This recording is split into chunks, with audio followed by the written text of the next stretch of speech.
Hi friends, ఇప్పుడు నేను చెప్పబోయే టాపిక్ అనేది functions and tasks.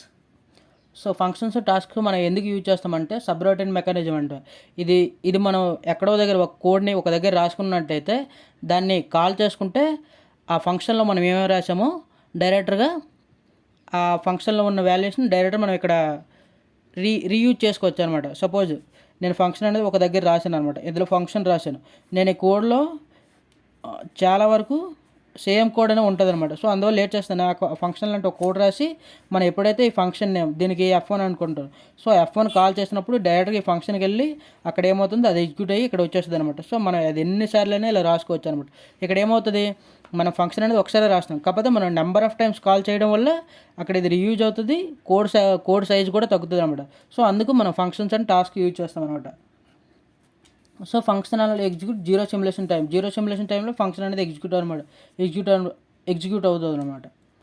Next function must not include delays and timings. Function అనేది మన ఇంతకుముందు డిలేస్ అలాంటివి వర్క్ అవ్వదన్నమాట. డైరెక్ట్గా ఫంక్షన్లో మనం ఎటువంటి డిలేస్ టైమింగ్స్ యాడ్ చేయలేమన్నమాట.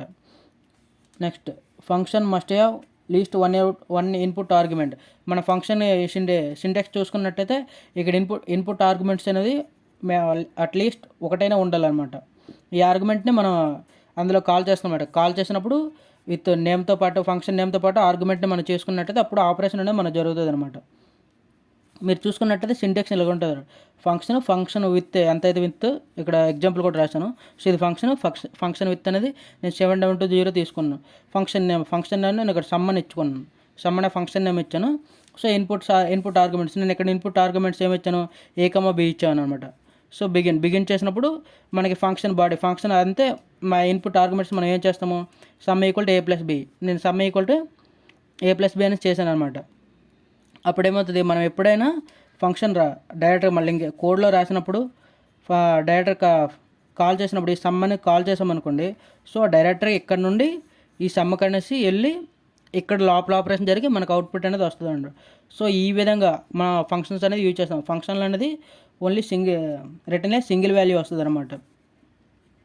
ఫంక్షన్లో మనం ఎటువంటి డిలేస్ని టైమింగ్స్ని యాడ్ చేయకూడదు. ఇది మెయిన్ ఫంక్షన్ యొక్క ఉద్దేశం. నెక్స్ట్ టాస్క్ అనమాట. నెక్స్ట్ మధ్య చూడండి, function allow the other function but not other task. So ఒక ఫంక్షన్లో మనం ఫంక్షన్ రాయగలం కానీ టాస్క్ని రాయలేమన్నమాట. అది ఫంక్షన్ ఒకటి. Next task can take other tasks and మన టాస్క్లో ఒక ఫంక్షన్ని రాయగలము, అలాగే ఇంకో టాస్క్ను కూడా రాయగలము. సో ఫంక్షన్లో అయితే ఒక ఫంక్షన్ మాత్రం రాయగలం, టాస్క్ని రాయలేము. సో అది మెయిన్ డిఫరెన్స్ ఫంక్షన్కి టాస్క్ అనమాట. సో టాస్క్లో ఇంకోటి ఏంటంటే ఇందులో మనం డిలేస్ అనేవి రాయొచ్చు అనమాట. టైమింగ్స్ కానీ హ్యాష్ట్యాగ్ డిలేస్ కానీ లేదా టైమింగ్స్ కానీ మనం అనేది ఇందులో రాయగలం అనమాట. Execute non zero simulation time అంటే #0 అనమాట. జీరో సిమ్యులేషన్ టైం అంటే 0 అనమాట. ఈ రెండిట్లో ఏది ముందు ఎగ్జిక్యూట్ అవుతుంది అంటే #0. నాన్ జీరో సిమ్యులేషన్ టైం అనేది మనకి ముందుగా ఎగ్జిక్యూట్ అవుతుంది అనమాట. ఇక్కడ చూసుకున్నట్టే సింటాక్స్ సేమ్ దానిలాగే ఉంటుంది. ఫస్ట్ టాస్క్ అని పెట్టేసి టాస్క్ ఒక నేమ్ ఇచ్చి ఇన్పుట్ అవుట్పుట్ ఆర్గ్యుమెంట్స్. ఫంక్షన్లో చూసుకున్నట్టయితే మనకి ఒక్క ఇన్పుట్ ఆర్గ్యుమెంట్స్ సపోర్ట్ చేస్తారు అనమాట. ఇక్కడ టాస్క్లో చూసుకున్నట్టయితే ఇన్పుట్స్ అవుట్పుట్స్ అవుట్పుట్ కూడా ఇవి మొత్తం అన్నీ కలిపి సపోర్ట్ చేస్తాయి అన్నమాట. నెక్స్ట్ బిగిన్ టాస్క్ బాడీ ఇక్కడ చూస్తానమాట. ఇక్కడ ఎగ్జాంపుల్ చూసుకున్నట్టయితే ఫస్ట్ ఇన్పుట్ అవుట్పుట్ తీసుకున్నాం. టాస్క్ బాడీలో C = A+B అని రాస్తాను అనమాట. మనం ఎప్పుడైనా టాస్క్ని అది అక్కడితో ఒక టాస్క్ అనమాట, ఇది అయిపోయింది. మనం ఎప్పుడైనా టాస్క్ని కాల్ చేసినప్పుడు ఈ ఇనిషియల్ బిగిన్ అని పెట్టేసి రెగ్ 770 X, Y, Z. ఇక్కడ ఎన్ని వేరియబుల్స్ ఉన్నాయి, త్రీ ఆర్గ్యుమెంట్స్ ఉన్నాయి. ఇక్కడ మనం చూసుకున్నట్టే ఇక్కడ కూడా 3 ఆర్గ్యుమెంట్స్ ఉన్నాయి అనమాట. ఇక్కడ మన ఆర్గ్యుమెంట్స్ అనేవి ఏ ఆర్గ్యుమెంట్స్ ఇచ్చినా దీని ఆర్డర్ ప్రకారం డైరెక్ట్గా ఇక్కడికి వచ్చేస్తాయి అనమాట. ఇక్కడ XYZ కాదు, ఏ ఇచ్చినన్ను అక్కడ CDEF. సో ఏ ఆర్గ్యుమెంట్స్ ఇచ్చినా ఈ ఆర్గ్యుమెంట్ ప్లేస్లో ఇవి అనేది ఇక్కడ ఇండైరెక్ట్గా వచ్చేస్తాయి అనమాట. సో ఇక్కడ D = A అవుతుంది, F = D అవుతుంది, F = C అవుతుంది అనమాట. సో ఈ విధంగా అనేది వచ్చేస్తుంది అనమాట. ఇక్కడ నేను XYZ ఇచ్చిన, so X = A, Y = B, Z = C. ఈ విధంగా ఆర్గ్యుమెంట్స్ అనేవి వచ్చేస్తాయి అనమాట. So some = X, Y, Z.